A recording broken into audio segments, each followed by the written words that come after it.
name is Kareem Khalifa, and today we'll be discussing proof strategies.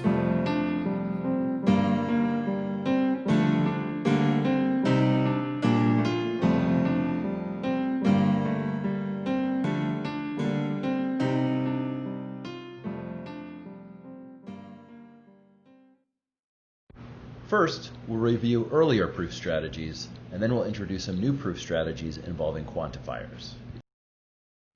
Let's start with those earlier strategies. Okay, the last thing I want to discuss are proof strategies.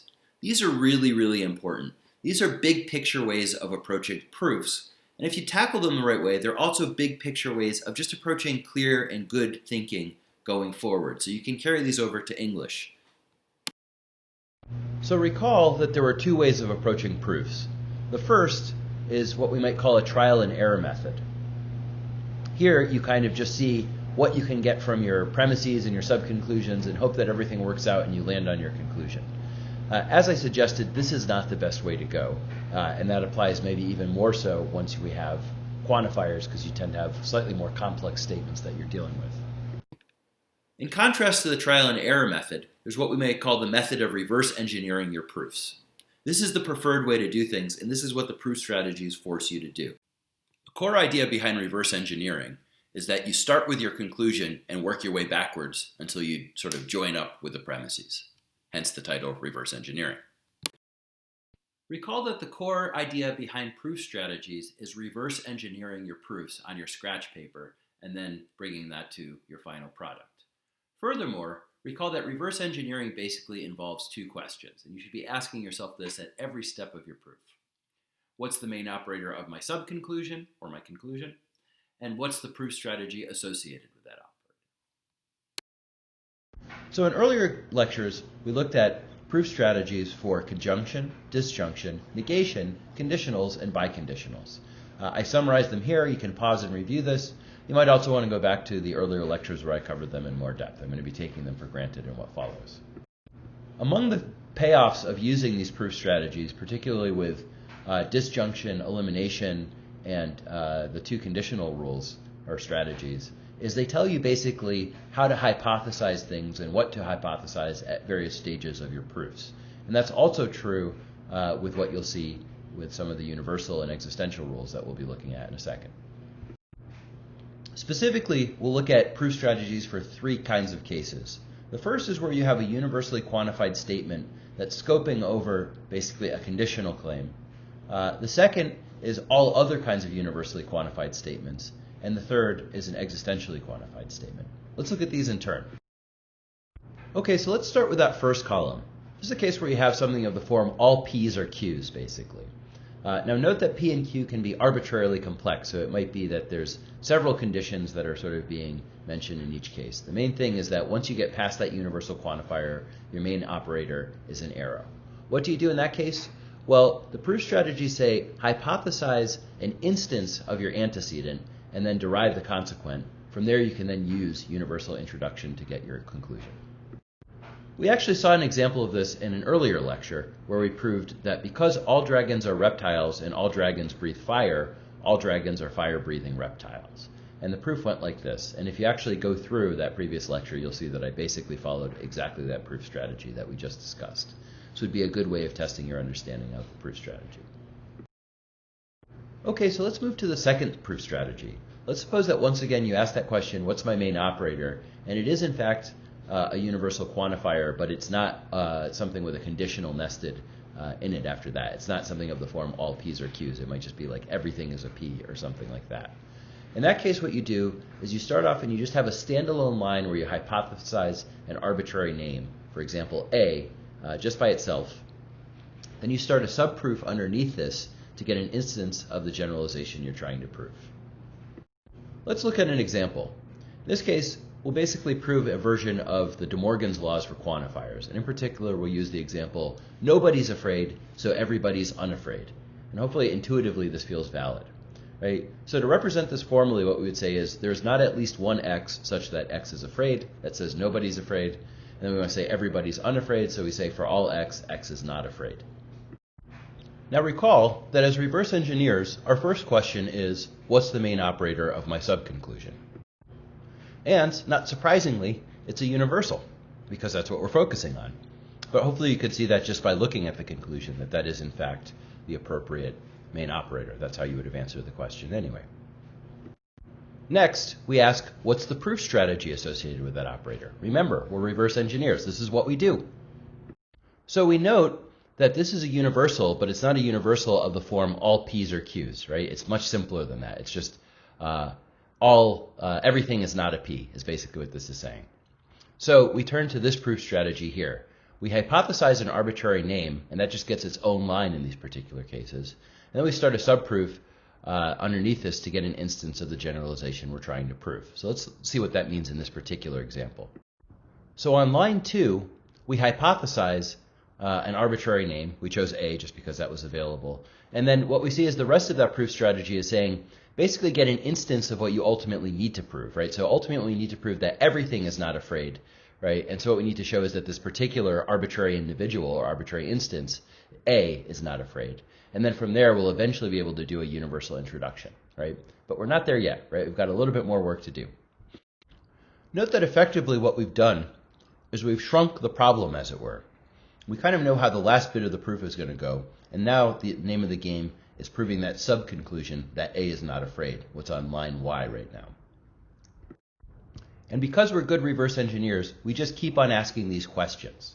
So now we're going to look at line Y and ask ourselves, what's the main operator of my sub-conclusion? And hopefully you can see that that is a negation. And then we ask, what's the proof strategy associated with that operator? And if you remember way back when the negation is our main operator, what we do is we hypothesize the opposite of what we're trying to prove for the purposes of negation intro. And note how much this gives us, right? We know that basically we're going to have to hypothesize that A is afraid in a new subproof on line 3. Somewhere along the way we'll get a contradiction. Then we can bust out of that innermost subproof to get that A is not afraid on line Y, and that's going to be because of a negation introduction that basically spans that innermost subproof from lines 3 to X. And then from there, everything else is just as we've discussed it. All right, so we're starting to really sort of whittle away at what's going on, and we're doing this by just thinking about how to work backwards through the proof, how to basically get our conclusion to meet back up with our premises. So at this point, I just need to find a contradiction, and I've got to do a little bit of poking around and thinking, but here's basically what I'm seeing when I look at lines 1 through 5, is I said to myself, oh, well, look, if A is afraid, then that contradicts the claim that nobody is afraid, right? Now we have at least one person who's afraid. And so I just make that contradiction explicit by writing down that if A is afraid, then someone is afraid. And of course, we can't say that someone and nobody's afraid. That gives us the contradiction on line 5. And then the rest of the proof is just what we got from reverse engineering. So to round things out, let's look at the proof strategy associated with existential quantifiers. So you say, what's my main operator? It's an existential quantifier, and this is what you're supposed to do. Basically, first you try and get the existential statement you're trying to prove in a more specific form. You want to say A is a P, for example, if you're trying to prove something is a P. You then use existential intro, and you're off to the races. However, often it requires a little bit of work to get to that stage. In particular, if you have existentially quantified statements, then what you're going to have to do is first hypothesize for existential elimination. Let me give you an example of this. Okay, I don't know why, but I'm really into dragons these days, so suppose we have the following. All dragons are reptiles. Some dragons are evil. So some reptiles are evil. Right, we would represent that as follows. For all x, if x is a dragon, then x is a reptile. That's the first premise. Second premise is there exists at least one x such that x is a dragon and x is evil. And our conclusion then is there exists at least one x such that x is a reptile and x is evil. As before, we're reverse engineers, so our first question is, what's the main operator of my subconclusion? I see that it's an existential operator. Next, I ask, what's the proof strategy associated with that operator? And we see that this is the rule that we just presented. We're trying to get an instance of the existential statement that we're trying to prove and then use existential introduction. And then there's a special qualification.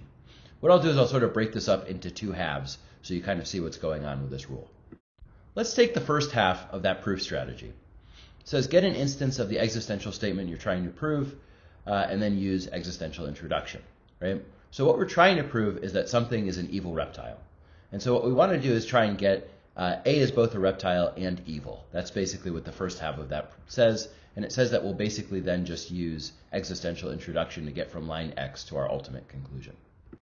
But what the second half of this proof strategy tells us to do is to be careful about how we get to that existential introduction.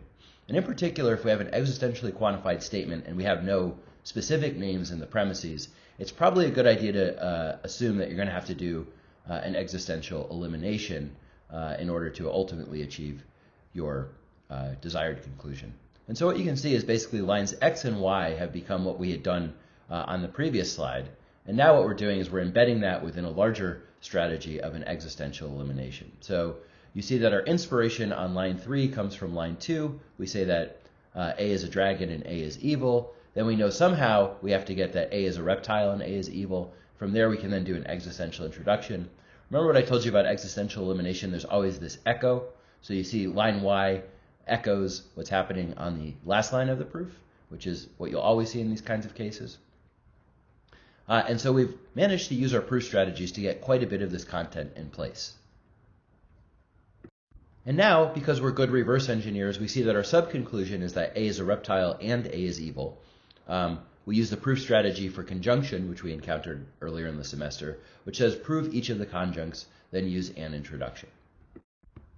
So what's now line 8 is basically the subconclusion we were trying to get, which says A is a reptile and A is evil. This says we need to get A is a reptile by itself and A is evil by itself, and then we're cooking with gas with and intro. So how do we get A as a reptile by itself? Well, we basically see that we already have that A is a dragon from line 3 and elimination. Furthermore, we see that if 1 is true, then by universal elimination, we can say if A is a dragon, then A is a reptile. And so then on line 6, we can infer that A is a reptile by arrow elimination. Similarly, we can get A is evil, the other conjunct in line 8, simply by and elimination on line 3. And with that, we've completed our proof. And so once again, I hope you've seen that by using the proof strategies, it basically dictated the big picture of the proof, and then we had to do some relatively simple steps in between to just get some simple propositions like A is a reptile and A is evil. But how we hypothesized, what ended up ending the subproof, and so on and so forth, is dictated entirely by your proof strategies. And so it's very good to get these things under your fingertips because you'll know basically the next steps in a proof that you have to take.